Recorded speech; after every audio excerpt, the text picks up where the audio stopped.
Hi guys, this is Indu and welcome back to my channel. என்னடா மறுபடியும் புக்கும் கைமா வரேன்னு பார்க்குறீங்களா?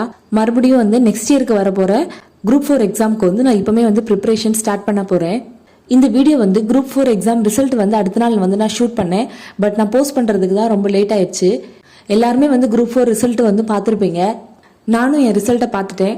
ஆனால் எனக்கு வந்து இந்த அட்டம்ப்டில் வந்து கிடைக்கல. எழுதிட்டு வந்ததுமே எனக்கே தெரியும் அந்த அளவுக்கு நான் வந்து நல்லா எழுதலைன்னு. எப்போ எழுதினாலும் வந்து எடுக்க முடியலன்னா ரொம்ப மனசு கஷ்டமாக இருக்கும். அதனாலே வந்து நான் இந்த குரூப் 4 எக்ஸாம் வந்து ரொம்ப நாளாகவே எழுதாமல் இருந்தேன். பட் இந்த வாட்டி கொஞ்சமாவது படித்து எழுதலான்னு தான் ஸ்டார்ட் பண்ணேன். ஆனால் கொஞ்ச நாள் வந்து நான் கொஞ்சம் நல்லா தான் படிச்சுட்டு இருந்தேன். அதுக்கப்புறமா நான் நல்லா படிக்கலை. ஏன்னா எனக்கே தெரியும் அப்படி இப்படின்னு கொஞ்சம் டிஸ்ட்ராக்ட் ஆகி நான் நல்லா படிக்காமே விட்டுட்டேன். தமிழ் வந்து ஓரளவுக்கு நல்லா தான் படிச்சிருந்தேன். ஆனால் ஜிஎஸ் வந்து நான் நல்லா படிச்சுட்டு போகலை. அண்ட் ஜிஎஸும் கொஞ்சம் டஃப்பாக தான் இருந்தது. குரூப் 4 எக்ஸாமில் எனக்கு மார்க் போனதும் வந்து ஜிஎஸ்ல தான். பட் இருந்தாலும் நம்ம படிச்சதுக்கு வந்து இவ்வளோ மார்க்காவது கிடைச்சிருக்கு. அப்போ கண்டிப்பாக நல்லா படித்தா இன்னும் நல்ல மார்க் எடுக்கலான்னு வந்து இந்த மார்க்கை பார்த்தோன்னு எனக்கு தோணுச்சு.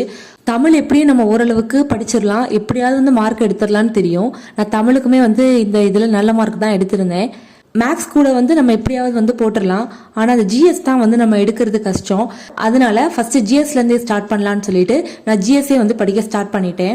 என்கிட்ட வந்து புக்ஸ் இல்லை, மெட்டீரியல் இல்லை, எதுவுமே இல்லை. தமிழுக்கு மட்டும் என்கிட்ட நான் ஹேண்ட் ரிட்டன் எழுதுன நோட்ஸ் இருக்கு. பட் ஜிஎஸ்க்கு வந்து என்கிட்ட அந்த அளவுக்கு நோட்ஸ் இல்லை. அதனால நான் குரூப் 2க்கு வந்து எடுத்த ஜிஎஸ் நோட்ஸே வந்து இதுக்கு வந்து படிக்க போறேன். ஸோ புக்ஸ் வந்து நிறைய பேர்கிட்ட நான் கேட்டு பார்த்தேன், வேலைக்கு ஆகலை. அதனால இனிமேல் ஓவரால் டைம் போய் கேட்டுட்டு இருக்கிறது பதிலாக நானே வந்து நீட்டாக டவுன்லோட் பண்ணி வச்சிருந்தேன் புக்ஸ் எல்லாமே. ஸோ அதே வந்து நான் கண்டினியூ பண்ணி படிக்க போறேன். ஏன்னா புக்ஸ் வந்து நான் நிறைய பேர்கிட்ட கேட்டு பார்த்தாச்சு, எனக்கு கிடைக்கல. முன்னாடி எடுத்த நோட்ஸில் ஜிஎஸ்க்கு வந்து ரொம்ப இம்பார்ட்டன்டான டாபிக்கு, அந்த இயரு, அந்த டேட்டு, அது எல்லாமே வந்து ஒரு தனியாக ஒரு நோட் போட்டு நான் செப்பரேட்டாக வந்து காலம் வைஸ் வந்து எழுதி வச்சிருந்தேன். ஸோ அது வந்து அந்த டைமில் எழுதுறதுனால அது இப்போ வந்து எனக்கு ரொம்பவே யூஸ் ஆகுது. ஏன்னா இப்போ இல்லை, இன்னும் வந்து நம்ம ஃபர்தராக மூவ் பண்ணுறதுக்கு வந்து அது நல்லாவே யூஸ் ஆகும். அண்ட் நான் வந்து ரயில்வே எக்ஸாமுக்கு வேறு அப்ளை பண்ணியிருக்கேன். அதுவும் வந்து குரூப் 4ல் வர மாதிரி உள்ள சிலபஸ் தான். தமிழ் மட்டும் கிடையாது. ஜிஎஸ் வந்து நம்ம குரூப் 4 படிக்கிறதே வந்து அதில் படித்தா கூட போதும். அதனால அந்த எக்ஸாம் வேறு இருக்கிறதுனால ரெண்டுக்கும் சேர்த்தே ஜிஎஸ் வந்து ப்ரிப்பேர் பண்ணிடலான்னு சொல்லிட்டு நான் இப்போமே ஸ்டார்ட் பண்ணிட்டேன். கரெக்டாக எக்ஸாமுக்கு ஒரு 1 வீக் முன்னாடி தான் வந்து நான் ரொம்ப தீவிரமாக படிக்க ஸ்டார்ட் பண்ணேன். ஆனால் வந்து எனக்கு டைம் பத்தலை, அந்த அளவுக்கு என்னால் படிக்கவே முடியல. ஸ்டார்டிங்லேயே வந்து நான் தமிழ் தான் ஸ்டார்ட் பண்ணேன். அதனால நான் தமிழ் வந்து ஈஸியாக படிச்சுட்டேன். ஆனால் ஜிஎஸ் தான் வந்து உண்மையிலே டஃப். அதை தான் நம்ம ஃபர்ஸ்ட் படிக்க ஸ்டார்ட் பண்ணியிருக்கணும். அதை நான் வந்து ஒழுங்காக படிக்காதனால தான் எனக்கு மார்க் வந்து கம்மியாச்சு. இந்த எக்ஸாமுக்காக நான் நோட் பண்ணது ப்ளஸ் அப்படி இப்படின்னு கொஞ்சம் இம்பார்ட்டன்ட் சொல்லி எழுதுனது, அதையும் வச்சு அந்த டவுன்லோட் பண்ண புக்ஸில் இருந்து தான் நான் படிக்க போகிறேன். ஸோ இந்த குரூப் 4 எக்ஸாம் படிக்கிறதுக்காக நான் டெய்லி வந்து ஈவினிங் மேலே ஒரு 3 hours வந்து ஒதுக்கலான்னு வந்து டிசைட் பண்ணியிருக்கேன். ஸோ ஜஸ்ட் 3 hours, அதுவுமே வந்து ஜிஎஸ் தான்.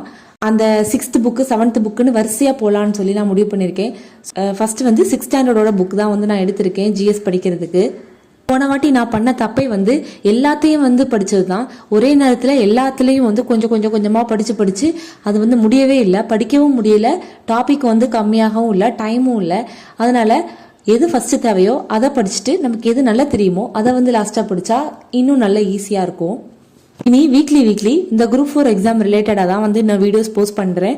ஸோ ஜிஎஸ் வந்து நான் படிக்க நான் என்ன படிச்சிருக்கேன், என்ன மாதிரி நோட்ஸ் எழுதியிருக்கேன், இன்னும் வந்து நான் அடுத்து நெக்ஸ்ட் எந்த டாபிக் படிக்க போகிறேன், அந்த மாதிரி வந்து ரிலேட்டடாக வந்து வீடியோஸ் போஸ்ட் பண்ணுறேன். ஸோ நீங்களும் வந்து என் கூடயே சேர்ந்து படிங்க. அண்ட் உங்களுக்கும் ஏதாவது ஒரு வித்தியாசமான டாபிக்கு, நல்ல டாபிக்கு, ரொம்ப ஈஸியான வேலை நீங்கள் எழுதி வச்சிருந்தா கூட எனக்கும் அதையும் ஷேர் பண்ணுங்கள். அண்ட் ஃபைனலாக இந்த குரூப் 4 எக்ஸாமில் 200க்கு வந்து எனக்கு 150 தான் கிடைச்சிது. ஸோ அதில் வந்து தமிழுக்கு வந்து 100க்கு 90 எடுத்திருந்தேன். வந்து ஜிஎஸ் ப்ளஸ் மேக்ஸுக்கு சேர்த்து 100க்கு வந்து 60 தான் எடுத்திருந்தேன். அதில் தான் வந்து எனக்கு கொஞ்சமாக அடி வாங்கிருச்சு. கண்டிப்பாக 160 ப்ளஸ் எடுத்தால் ஓரளவுக்காவது ஒரு ஹோப் இருக்கும். பட் 150 தான் வந்துருந்தது. தமிழ் நல்லா தான் படிச்சிருந்தேன், நல்லா தான் எழுதியிருந்தேன், ஆல்ரெடி எனக்கு தெரியும். பட் ஜிஎஸ்னால தான் வந்து எனக்கு இங்கே மார்க் போயிருக்கு. ஸோ கட் ஆஃப் வச்சு 300க்கு வந்து பார்க்கும்போது எனக்கு 244 தான் வந்திருந்தது. இருந்தாலும் நான் வந்து ரொம்ப படிக்காமலும் எனக்கு இந்த மார்க் கிடைச்சதுனால ஸோ இதுவே வந்து எனக்கு ஒரு ஹோப்பாக தான் இருக்குது. ஸோ நல்லா படித்தா இன்னும் நல்லா எடுக்கலான்னு சொல்லிட்டு அதனாலே நான் வந்து ஏர்லியராக இப்போ படிக்க ஸ்டார்ட் பண்ணிட்டேன். நீங்களும் என் கூடயே வந்து படிக்க ஸ்டார்ட் பண்ணுங்கள். உங்ககிட்ட இருக்க நோட்ஸையும் என் கூட ஷேர் பண்ணுங்கள். என்னோட நோட்ஸையும் நான் உங்களுக்கு ஷேர் பண்ணுறேன். நம்ம சேர்ந்தே படிக்கலாம். That's all about this video. இன்னொரு வீடியோவில் உங்களை மீட் பண்ணுறேன். அதுக்கு முன்னாடி மறக்காமல் சப்ஸ்கிரைப் பண்ணிடுங்க. தேங்க்ஸ் ஃபார் வாட்சிங்.